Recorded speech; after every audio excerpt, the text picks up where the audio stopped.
राजधानी दिल्लीत लाल किल्ल्यावर पंतप्रधान मोदींनी तिरंगा फडकावला. मात्र या कार्यक्रमाला विरोधी पक्षनेते राहुल गांधी आणि काँग्रेसचे अध्यक्ष मल्लिकार्जुन खरगे गैरहजर राहिले. यावरून आता टीका होते. त्यातच भाजपने काँग्रेसच्या स्वातंत्र्य दिन सोहळ्याचा व्हिडिओ ट्विट करत एक गंभीर आरोप केला आहे. देशाच्या 80व्या स्वातंत्र्य दिनानिमित्त काँग्रेस मुख्यालयात ध्वजारोहणाचा कार्यक्रम पार पडला. ध्वजारोहण कार्यक्रमात वंदे मातरम गीत लावण्यात आलं होतं. त्यावेळी सोनिया गांधींनी ते थांबवण्याचा प्रयत्न केल्याचा आरोप भाजपकडून करण्यात आला आहे. पण काँग्रेसने हा आरोप फेटाळून लावला आहे.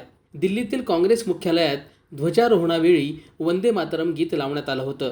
गीत सुरू असताना काँग्रेसच्या नेत्या सोनिया गांधी विरोधी पक्षनेते राहुल गांधी यांना आणि इतर कार्यकर्त्यांना काहीतरी बोलताना दिसत आहेत.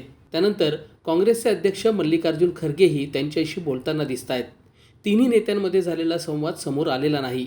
पण भाजपकडून मात्र हा व्हिडिओ शेअर करत गंभीर आरोप करण्यात आला आहे. भाजपचे प्रवक्ते RP सिंह यांनी वंदे मातरम गायले जात असताना सोनिया गांधी नाराज झाल्या आणि त्यांनी पक्षाच्या कार्यकर्त्यांना ते थांबवण्यास सांगितले. वंदे मातरमबद्दल सोनिया गांधींना इतका द्वेष का आहे असा सवाल विचारला आहे. तर भाजप IT सेलचे प्रमुख अमित मालवीय यांनीही यावर प्रश्न उपस्थित केले.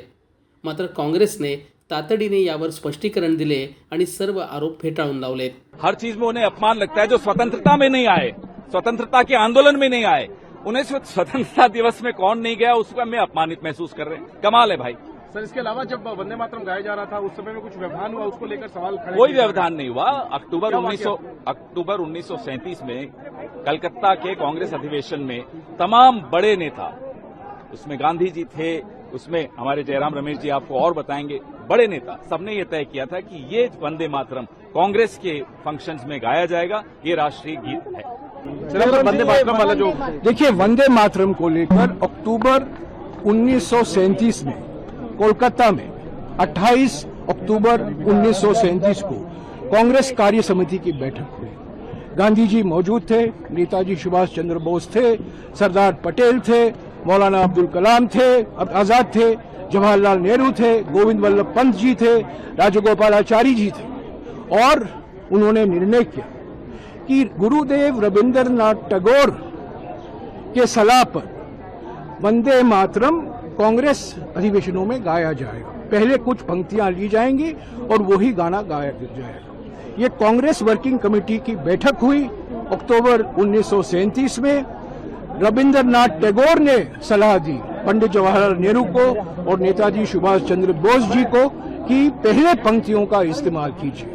और तब से हर एक कांग्रेस अधिवेशन में वही पंक्तियां लोग गा रहे हैं. हमारा सेवा दल गाता है, हमारे कार्यकर्ताएं गाते हैं. इसमें कोई वाद विवाद लेकिन पूरा वर्जन गाया गया. पूरा वर्जन गाया गया क्योंकि संसद में इस पर चर्चा हुई, संसद में इस पर बहस हुई, 16 घंटे की बहस हुई. हमने अपनी राय रखी.